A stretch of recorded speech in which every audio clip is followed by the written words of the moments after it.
Lord introduced himself as the God of his forefathers. அது மாத்திரமல்ல உன் பிதாக்களுக்கு பண்ண வாக்குத்தத்தங்களை உன்னை கொண்டு நிறைவேற்றுவேன் என்றும் கூட தேவன் அவனுக்கு வாக்களிக்கிறவராய் இருக்கிறார். The Lord also confirmed his promise to him and said that I will fulfill the promises which I have declared unto your forefathers. அவனுடைய முதல் சந்திப்பிலே சொல்கிறான், இந்த இடம் பயங்கரமாய் இருக்கிறது, இது வானத்தின் வாசலாய் இருக்கிறது, இதனுடைய தேவனுடைய வீடே அல்லாமல் வேறே அல்ல என்று அந்த சந்திப்பிலே அவன் தொடப்பட்டவனாய் பேசுகிறதை நாம் பார்க்கிறோம். And because he was touched by this great encounter of God, he says, how dreadful is this place?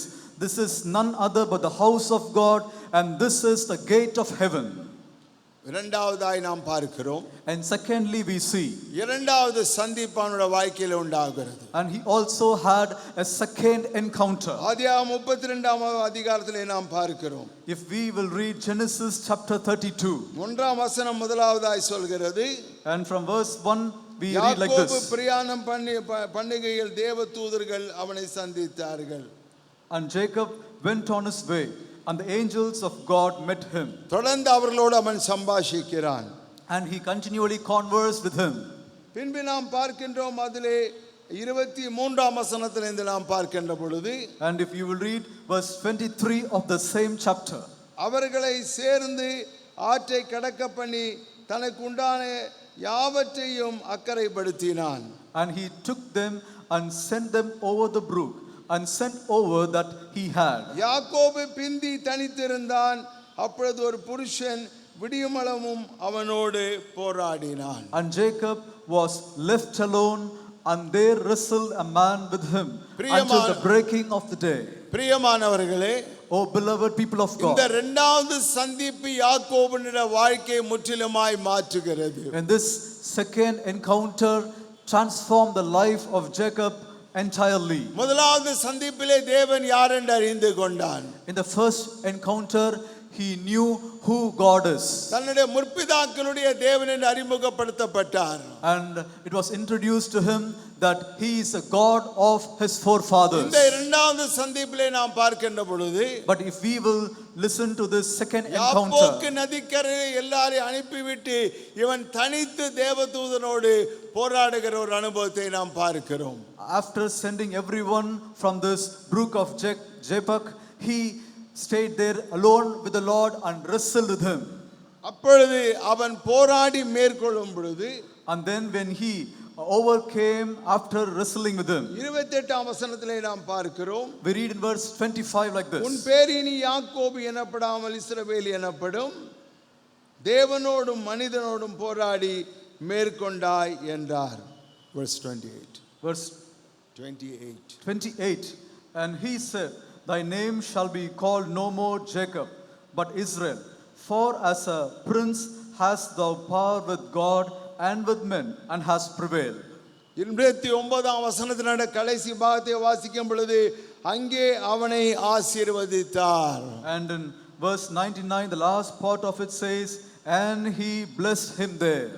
அப்பொழுது 30ஆம் வசனத்திலே நாம் பார்க்கிறோம், அப்பொழுது யாக்கோபு நான் தேவனை முகமுகமாய் கண்டேன், உயிர் தப்பி பிழைத்தேன் என்று சொல்லி அந்த ஸ்தலத்துக்கு பெனியேல் என்று பெயரிட்டான். And Jacob called the name of the place Peniel, for I have seen God face to face, and my life is preserved. He became a champion of God. Peniel என்று சொன்னால் champion of God. The meaning of this term Peniel is champion of God. இங்கே நாம் பார்க்கின்ற பொழுது, இந்த இரண்டாவது சந்திப்பிலே அவன் சொல்லுகிறான், நான் தேவனை முகமுகமாய் கண்டேன். In this second encounter we see him saying that I have seen God face to face. ஏசாயா தீர்க்கதரிசி தேவனை முகமுகமாய் பார்க்கின்றான். And prophet Isaiah looked at the Lord face to face. யோபு தன்னுடைய வாழ்க்கையிலே தேவனை முகமுகமாய் காண்கிறான். And Jacob also saw the Lord face to face. மெய்யான திருப்பம் எப்பொழுது நடக்கிறது? And certainly encounter is being made here. இந்த திருப்பத்தினாலே இவருடைய வாழ்க்கை மாற்றப்படுகிறது. And because of this change, his life was transformed. அன்பானவர்களே கவனியுங்கள். Oh beloved, kindly listen. இந்த காலவெளியிலே கர்த்தர் இந்த வார்த்தை உங்களோடு பேசும்படி தெளிவாய் எனக்கு கொடுத்தார். And the Lord gave me this word particularly in order to share with you this morning. ஆகையால் நான் உங்களோடு கூட பகிர்ந்து கொள்ளுகிறேன். And therefore I'm sharing this word with you. நாம் எல்லாருக்கும் ஒரே ஒரு சந்திப்பு போதாது. And only one encounter is not sufficient for பேதுருடைய every one of us. வாழ்க்கையிலும் கூட ஒரே சந்திப்பு போதாது. And this one encounter alone is not sufficient for us. Even in the life of Peter. பேதுருடைய வாழ்க்கையிலும் கூட இந்த ஒரு சந்திப்பு போதாது. And this one encounter was not sufficient even for Peter. எல்லாருடைய கண்களிலே இந்த மீன் செதில் எப்பொழுது விழுந்து எப்பொழுது திறந்து அவரை தேவனை தேவனாய் அறிந்து அவருக்கு பயப்படுகிற வேண்டியதிலே பயந்து எப்பொழுது மனிதர் வாழ்வார்கள் என்று சொன்னார் அவருடைய கண்கள் மேல் இருக்கிற திரையை கர்த்தர் நீக்க வேண்டிய அவசியமாக இருக்கிறது.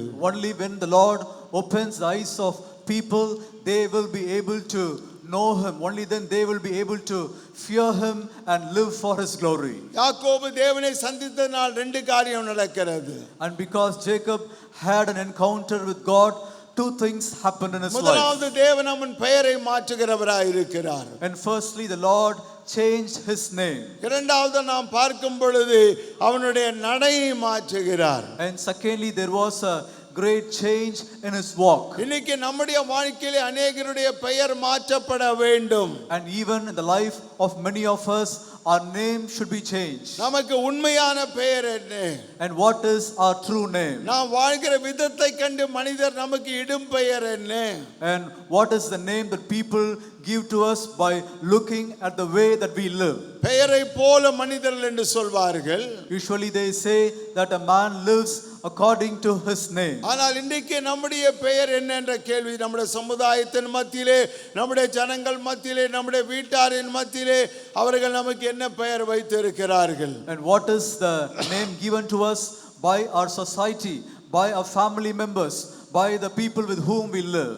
தேவனை சந்திக்கும் போது நம்முடைய பெயரை மாற்றுகிறார். When we have an encounter with God, he changes our name. அது மாத்திரமல்ல, And not only this, நம்முடைய நடையும் மாற்றுகிறவராய் இருக்கிறார். and he will also change the way of our walk. ஆங்கிலத்திலே சொல்வார்கள், In English they say like this: let your walk match with your talk ன்வாங்க. உன்னுடைய நடை உன்னுடைய பேச்சுக்கு ஒத்ததா இருக்கட்டும் சொல்லி. Let your walk match with your talk. Somebody talks something doesn't match with their walk. சிலர் அவர்கள் சில காரியங்களை பேசுவார்கள், ஆனால் அவர்கள் வாழ்க்கைக்கும் பேச்சுக்கும் எந்த சம்பந்தமும் இருக்காது. Yes. இதுதான் மிக முக்கியமானது அருமையானவர்களே. Beloved, this is something very important. தேவன் இவனை சந்தித்த பொழுது, And when he had an encounter with God, தேவன் ஒரு திருப்பத்தை கொண்டு வருகிறவராய் இருக்கிறார். the Lord brings about a great change in his life. யோபு கூட தன்னுடைய வாழ்க்கையிலே சொல்லுகிறான். Job also says like this. 42ஆம் அதிகாரத்திலே வாசிக்கின்ற பொழுது We read in chapter 42. அதிலே 5 6 வசனத்திலே சொல்லுகிறதை நான் வாசிக்க கேட்போம். என் காதினால் உம்மை குறித்து கேள்விப்பட்டேன். இப்பொழுதோ என் கண்கள் உம்மை காண்கிறது. எஸ். ஆகையால் நான் என்னை அருவருத்து தூளிலும் சாம்பலிலும் இருந்து மனஸ்தாபப்படுகிறேன் என்றான். கர்த்தருக்கு ஸ்தோத்திரம். அவன் சொல்லுகிற வார்த்தையை நாம் திட்டமாய் பார்க்கின்றோம். And here we see what Job says. என்னுடைய காதினால் உம்மை குறித்து நான் கேள்விப்பட்டேன் என்று அவன் சொல்லுகிறான். And he says, I have heard of thee by the hearing of the ear. நாமும் கூட அவரை காதினால் கேள்விப்பட்டு கொண்டே இருக்கிறோம். And all of us, we are hearing by our ears. அவர் யெகோவா ராஃபா என்று சொல்லுகிறோம். And we call that he is Jehovah Rapha. Jehovah ஈரே என்று சொல்லுகிறோம். We also confess and say that he is Jehovah Jireh. நிசி என்று சொல்லுகிறோம். We also call him as Jehovah Nissi. அவரே பேரின்படியே இருக்கிற தேவன் நம்முடைய தேவன். And he acts according to the name that is given to him. ஆனால் நாம் ரொம்ப பேர் அளவிலே தான் அவரை அறிந்திருக்கிறோம். But most of us know him just for name's sake. முகமுகமாய் அவரை சந்தித்த ஒரு அனுபவம் நமக்கு கிடையாது. We do not have an encounter with him of seeing him face to face. முகமுகமாய் நாம் சந்திப்போனால் நம்முடைய பேச்சும் நம்முடைய நடக்கையும் வித்தியாசமாய் இருக்கும். And if we will meet with him face to face, there will be a great transformation in the talk and in our walk. ஒருவன் தேவனுக்கு பயப்படுவானானால் யாருக்கும் பயப்பட வேண்டிய அவசியம் இல்லை. If a man fears God, there is no need for him to fear anyone in this world. மற்றவர்களை பார்த்து நீ ஏன் பயப்படுகிறாய்? And why are you afraid about others? காரணம் என்னவென்று சொன்னால் உனக்கு தேவனிடக்கு பயப்படுகிற பயம் இல்லை. மனுஷர் என்ன சொல்வார்களோ என்ற அச்சம் கொண்டு அவர்களுடைய ஒப்பீனியன் அவருடைய கருத்தை நீ விரும்புகிறவராய் இருக்கிறாய். And you are afraid about people. You are not afraid for God, and you care more for the opinion of others. தேவனுக்கு பயப்படுகிற பயம் நமக்குள்ளே இருக்குமானால் நாம் யாருக்கும் பயப்பட வேண்டிய அவசியம் இல்லை. ஒளிவு மறைவிலே வாழ வேண்டிய அவசியம் இல்லை. வெளியரங்கமான ஓப்பன் புக், ஒரு திறந்த புஸ்தகத்தை போல நாம் வாழ முடியும் அருமையானவர்களே. Beloved, if we have the fear of God in us, we need not be afraid about anyone. We can live a life of transparency as if our life is an open book to others. என் காதினால் உம்மை கேள்விப்பட்டேன், இப்பொழுதோ என் கண்கள் உம்மை காண்கிறது. I have heard of thee by the hearing of the ear, but now mine eyes seeth thee. ஆகையால் நான் என்னை அருவருத்து தூளிலும் சாம்பலிலும் இருந்து மனஸ்தாபப்படுகிறேன் என்றான். Wherefore I abhor myself and repent in dust and ashes. அருமையான தேவ ஜனமே, O dear people of God, ஒரு மனுஷன் தன்னை தான் வெறுக்க வேண்டுமானால் if a man should deny himself, அவனுக்கு ஒரு ஊசியா மரிக்க வேண்டும். the Uzziah that is in him should first of all die. ஊசியா என்பது அகந்தை. Uzziah is the prideness that they have. ஊசியா என்பது முரட்டாட்டம். Uzziah means rebellion. ஊசியா என்பது பெருமை. Uzziah is the pride that is in them. ஊசியா என்பது விழுந்து போன பழைய சுபாவம். Uzziah is the fallen nature of man. நாம் புது துருத்திலே பழைய ரசத்தை ஊர்த்தி வைக்க முடியாது என்று சொல்லப்படுகிறது. It is said that we cannot pour new wine in the old bottle. ஆனால் இன்றைக்கு நாம் எல்லாவற்றோடு அவ்வளவு பழகி விட்டோம். நமக்கு பரிசுத்தத்துக்கும் அசுத்தத்துக்கும் உண்மைக்கும் பொய்க்கும் வித்தியாசம் தெரியாத அளவுக்கு இன்றைக்கு நம்முடைய இருதயம் கடினப்பட்டு நடக்கிற ஒரு நிலைமை சபைகள் மத்தியிலே வந்து கொண்டிருக்கிற நிலைமை காண்கிறேன். But I see that in these days the heart of people have become very hard, and they don't know the difference between good and bad. They don't know the difference between a holy life and an evil life. யோபு சொல்கிறது போல, And just as Job says, என் காதினால் உம்மை குறித்து கேள்விப்பட்டேன், I have heard of thee by the hearing of the ear, இப்பொழுதோ என் கண்கள் உம்மை காண்கிறது. but now mine eye seeth thee.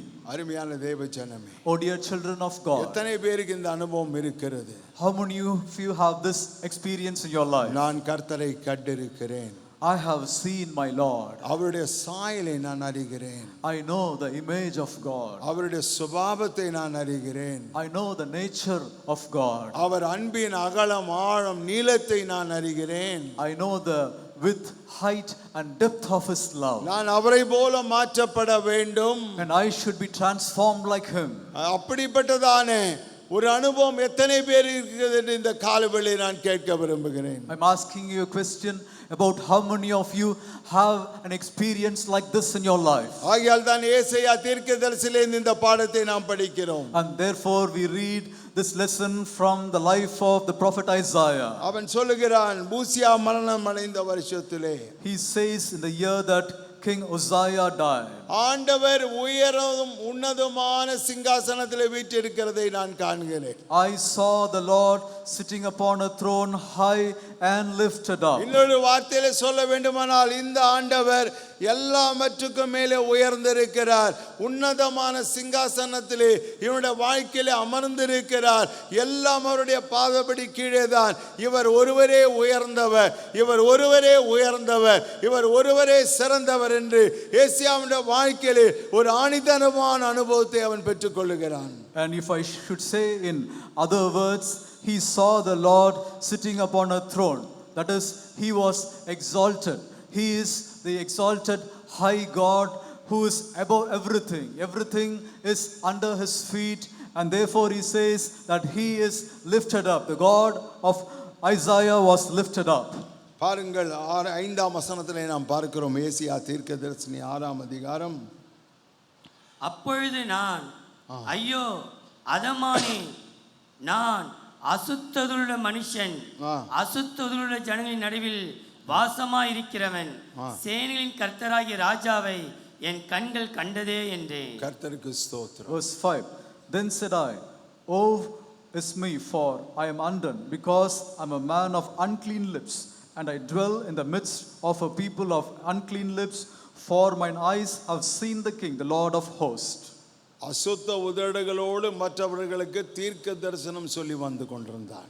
And he was predicting the prophecies to others, though he had an unclean tongue. மற்றவர்களை பார்த்து ஐயோ என்று சொல்லி கொண்டிருந்தான். This unclean lips, he said, Woe to others. ஆனால் எப்பொழுது ஒரு ஊசியா மரணம் அடைந்தானோ, But when Uzziah the king died, எப்பொழுது அவனுக்கு தேவனுடைய இரண்டாவது தரிசனம் கிடைத்ததோ, and when he had the second vision of the Lord, அவனுடைய கண்கள் திறக்கப்படுகிறது. and his eyes were opened. தேவனை காண்கிறவன் தன்னை காண்கிறவனாய் இருக்கிறான். A man who sees God, he sees himself. தன்னை காண முடியாதவன் தேவனை காண முடியாதவன். A man who cannot see God cannot see அவருடைய himself. வார்த்தை அவர் நமக்கு முன்னே ஒரு கண்ணாடியை போல் இருக்கிறது. His word is like a mirror before us. நம்முடைய வாழ்க்கையை எடுத்து காட்டக்கூடியதா இருக்கிறது. It can reflect our own life. யோபு கூட அவனால் சொல்ல முடியவில்லை, இப்பொழுது சொல்லுகிறான்.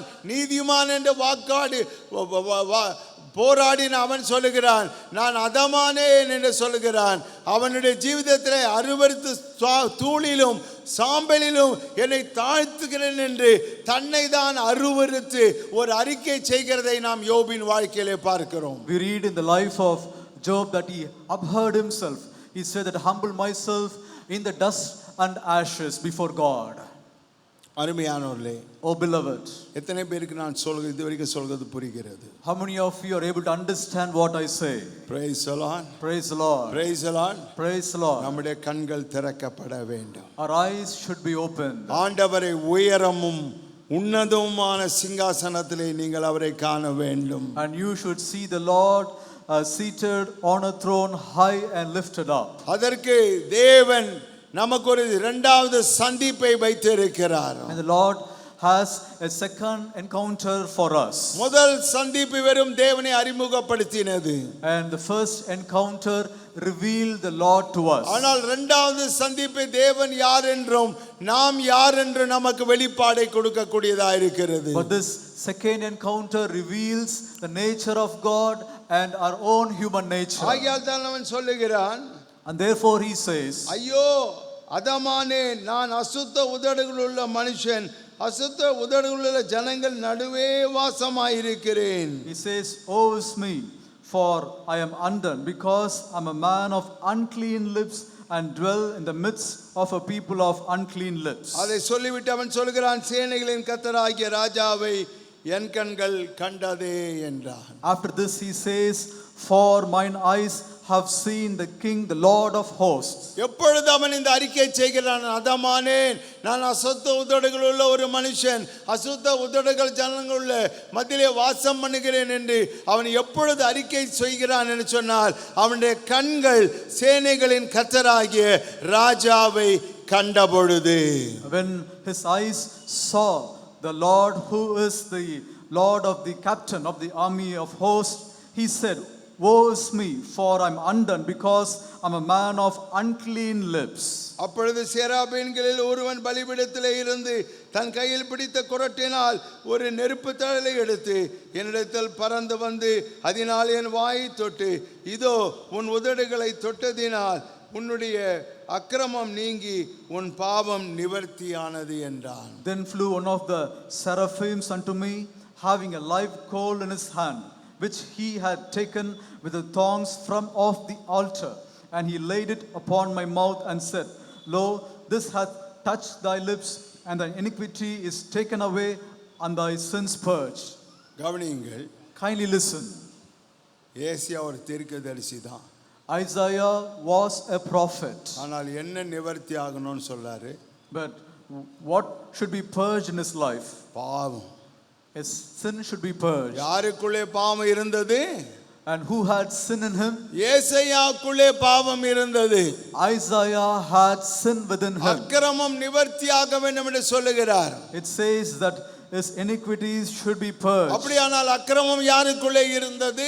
And who had iniquity within him? ஏசாயாவுக்குள்ளே அக்கிரமம் இருந்தது, பாவம் இருந்தது. Isaiah had iniquity and sin within him. அசுத்த உதடுகள் உள்ளவனாய் இருக்கிறான். And he was a man of unclean lips. அசுத்த உதடுகள் உள்ள மனுஷர் மத்தியிலே வாசம் பண்ணுகிறான். And he lived in the midst of people of unclean lips. தீமையை விதைக்கிறவர்கள், And people who spread evil. பொய்யை பரப்புகிறவர்கள், People who spread lies. வேண்டாததையே பேசுகிறவர்கள், People who speak unnecessary things. அன்பும் ஐக்கியத்தையும் கெடுக்கிறவர்கள், And people who spoil the love and fellowship இவைகள் communion. எல்லாம் உலகத்திலே பார்க்கிறதை காட்டிலும் சபையில் அதிகமாக இன்றைக்கு லேசாய் பார்க்கலாம். In these days we see this prevalent in the church more than it is found in the world. தேவனை அவர்கள் முகமுகமாய் பார்க்காதனாலே இந்த நிலைமை உண்டாகிறது.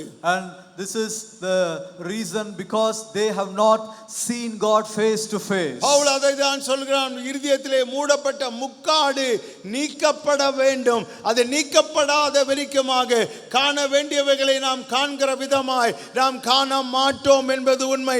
அப்படிப்பட்டவர்கள் கர்த்தராய் இருக்கிற இயேசு வரும் பொழுது கூட அவரை அவர்களால் பார்க்கவே முடியாது. காரணம், அவர்கள் அசுத்த உதடுகளாய் அக்கிரமம் பாவம் நிறைந்தவர்களாய் இருப்பாரானால் அவருடைய வருகையிலே எவ்வளவும் அவரை சந்திக்க முடியாது, பார்க்க முடியாது என்பது வேதத்தினுடைய உண்மை. That is why Paul says that this veil should be taken away from this face. If their face is not uncovered, they cannot see the face of God, and therefore they cannot live for him, and they cannot meet God when he comes. அவர்கள் முக்காடுக்குள்ளே வேறே முகமுள்ளவர்களாய் இருக்கிறார்கள். Because they have a different face within the veil. முக்காடு நீங்கினால் வேறே முகம் உண்டாகும். Only when the veil is taken away from the face they can see. அருமையான தேவ ஜனமே, இந்த காலவேளையில் நான் சொல்கிற வார்த்தையை கவனியுங்கள். Oh dear children of God, kindly listen to the words that I speak to you this morning. நான் கடந்த மே மாதம் The month of May, 30ஆம் தேதி 30th of this month May, இந்த வருஷமில்லை, அதுக்கு முன்னாடி போன வருஷம், in the last year, 21 நாள் ஜெபங்கள் முடிந்தது சபையிலே. and after the completion of 21 days fasting prayer in our church, எனக்கு அதிகமான மூச்சு எடுத்தது. I found it very hard to breathe. சுவாசிக்க கஷ்டப்பட்டு கொண்டிருந்தேன். It was very difficult for me to breathe. ஒரு மருத்துவரிடத்திலே சிகிச்சை பெற்று கொண்டிருந்தேன். I went to a treatment to the doctor. அப்படி ஒரு நாள் அந்த மருத்துவரை பார்க்கும் பொழுது, மருத்துவரோடு பேசி கொண்டிருக்கும் போதே மூச்சற்று விழுந்து விட்டேன். While I was consulting a doctor, while I was talking with him, suddenly my breath stopped. அப்பொழுது உடனே அவர் எமர்ஜென்சியை கூப்பிட்டார். டயாலிசிஸ் பண்ண வேண்டும் என்று சொன்னார். ஆனால் ஒரு சின்ன கிளினிக்காக இருந்ததனால் ஏற்ற வசதிகள் இல்லை. அதனால் உடனே என்னுடைய மனைவியும் 2 பிள்ளைகளும் சில போதகர்களும் சேர்ந்து ஒரு பெரிய ஹாஸ்பிட்டல் கொண்டு போகும்படியாக தீர்மானித்தார்கள். And immediately he called for the emergency, and they said he should be immediately dialysis. And because it was a small clinic, along with the pastor, my wife and others, they thought of taking me to a very big hospital. என்னோட lungs எல்லாம் ஃப்ளூயிடால் நிறைந்து விட்டது. And my lungs were full of the fluid. அப்பொழுது அவர்கள் ஆம்புலன்ஸில் ஏற்றினார்கள். அந்த ஆம்புலன்ஸில் oxygen கூட சரியா இல்லை. They took me in an ambulance, and the oxygen was not good. Ambulance போக வேண்டிய வழியை விட்டு விட்டு ஆப்போசிட் டைரக்ஷனில் ஏறிவிட்டான். Instead of going to the place to which you should go, the ambulance went in the opposite direction. எப்படியோ கஷ்டப்படுத்தி அவனை hospital கொண்டு வந்தார்கள். And somehow they took me to the hospital. என்னுடைய ஒரு போதகர் நண்பர், அங்கே இருக்கிற டாக்டர் நர்ஸுகள் தெரிந்தபடியினால் அவர்களை முன்னமே அழைத்து, இப்படி பாஸ்டரை கொண்டு வருகிறோம், தயவுசெய்து எமர்ஜென்சி ஆயத்தப்படுத்தி வையுங்கள் என்று நாம் வரும் முன்னே எல்லாம் ரெடியாக வைத்திருந்தார்கள். And because a pastor who is my friend was known to the doctor, he informed the doctor about my coming there, and therefore everything was ready before I went there. அங்கே என்னை உள்ளே கொண்டு போனார்கள். And they took me immediately into the hospital. அப்பொழுது அந்த doctor சொன்ன முதல் வார்த்தை, And the first word that the doctor said இவருடைய was, சரீரத்திலே ஜீவன் இல்லை. there is no life in his body. ஏன் இவரை கொண்டு வந்தீர்கள்? Why did you bring him? இவரை வீட்டுக்கு கொண்டு போங்கள் என்று சொல்லிவிட்டார். And he told them to take me to the house. காரணம் நாடி நரம்பு ஒன்றும் வேலை செய்யவில்லை. And because no nerves or any part of my body did not work. அப்பொழுது என்னை கூட்டிக் கொண்டு போன போதகர்கள் And the pastors who took me to the hospital, என் மனைவி வெளியே நிற்க வைத்து விட்டு and they made my wife to stand outside the டாக்டரோடு hospital, சொன்னார்களாம், and they spoke with the doctor. நீங்கள் என்ன செய்ய வேணுமோ அதை செய்யுங்க, Do anything that you can do, நாங்கள் ஜெபிக்கிறோம். and we will pray.